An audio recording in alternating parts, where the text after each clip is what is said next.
আরিফুজ্জামান শুভ বলছেন তুফান 2 এর কি খবর? I don't know.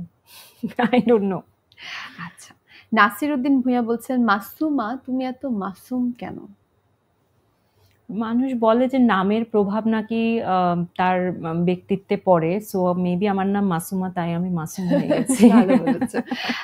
সুমাইয়া কি জিজ্ঞেস করছে আপনার নেক্সট ফিল্মের নাম কি? আমি এখন আই ডোন্ট নো, আমি এখন পর্যন্ত কোনো ফিল্মের সাথে যুক্ত হইনি। আচ্ছা, নেক্সট ফিল্ম নিয়ে আসলে আপাতত কোনো খবর নেই। খবর যখন নেই। নেক্সট ফিল্মে চুক্তিবদ্ধ হবে তখন নামটা জানিয়ে দেবে ঠিক সময় মতো। ওকে, আমার মনে হয় যে একজন উপপাদ্য আসলেই পাঠিয়ে দিয়েছে ফর রিয়েল। Very good. নিশোর সাথে বড় পর্দায় কি দেখা যাবে? ফাহিম খান জিজ্ঞেস করছেন। কোনো ডিরেক্টর চাইলে দেখা যাবে, আপাতত ওটিটিতে দেখা যাচ্ছে, তো সেটা আমরা দেখি। রাইট, আপাতত নিশো এবং নাবিলা দুজন মিলে ভিকি জায়েদের পরিচালনায় আঁকা নিয়ে আসছেন হইচইতে। সেটা নিয়ে শুরুতে ছোট্ট করে একটু শুনছিলাম। একটু কি টাইপটা বলবে, কি ধরনের কাজ এটা হয়েছে, কোন ধরনের জনরা, এবং তোমার কি রকম ক্যারেক্টার? আচ্ছা, এটা কোন ধরনের জনরা? এটা একটু সাইকো থ্রিলার বলা যেতে পারে, ভিকি জায়েদের জনরা যেটা হয়ে থাকে ইউজুয়ালি। হ্যাঁ, তো উনি ওনার সিগনেচারটা তো রাখবেনই। আর আমার চরিত্রটা না আসলে খুব যে আহামরি ডিফারেন্ট কিছু তা না, যেটা সত্যি কথা। আমাকে এরকম আগেও দেখা গেছে। ইনফ্যাক্ট আমি নিজেও যখন স্ক্রিপ্ট পড়ছিলাম ভাবছিলাম আমি কি এটা করব, মানে এটা এই কারণে, কারণ গল্প অনেক ভালো, মনে হচ্ছিল যে আবার খুব রিপিটিটিভ লাগবে না তো আমাকে দেখতে। বাট গল্পটা আমি স্ক্রিপ্টটা পড়তে পড়তে শেষে দিয়ে যখন মানে গল্পটা ল্যান্ডিংটা এমন জায়গায় হচ্ছিল, তখন আমার মনে হয়েছে যে না, আমি I should do it. So ওটাই তো।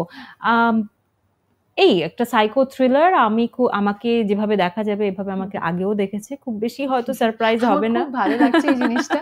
Usually no offence to anyone, but usually অনেকে আমরা আসলে দেখি এরকম আমাকে কেউ আগে কোনোদিনই দেখেনি, একদম নতুন ভাবে আসবো।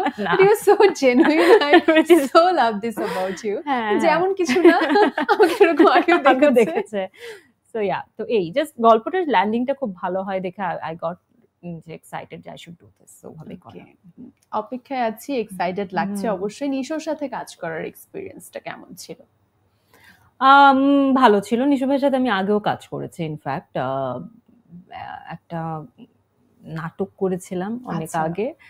তো ওই নাটক বেশ পপুলার হয়েছিল ইউটিউবে, যদিও আমি দেখিনি ঠিক মতো, কিন্তু আমি পরবর্তীতে জেনেছি, বা যখন কমেন্টস পড়ি মাঝে মাঝে দু একটা চোখে পড়ে, বা আজকেই তো নাকি কালকে আমি এরকম দেখলাম যে আঁকা যেহেতু আসছে, তো অনেকেই আবার লিখছে যে আমি ওনার সঙ্গে একটা প্রিভিয়াসলি একটা কাজ করেছিলাম, ওটা মেনশন করছে। হ্যাঁ, তো আমি তাই অবাক হলাম যে আচ্ছা, অনেক মানুষ দেখেছে ওই কাজটা।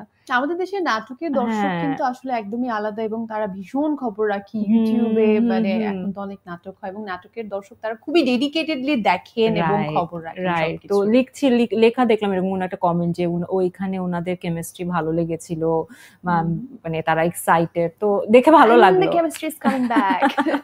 দেখে ভালো লাগলো। আর আমার নিশো ভাইয়ের সাথে একটা খুব ভালো একটা ওয়েব ফিল্ম হয়েছিল, আনফরচুনেটলি ওটা রিলিজ পায়নি, ওটা আশফাক নিপুণ পরিচালনা করেছিল।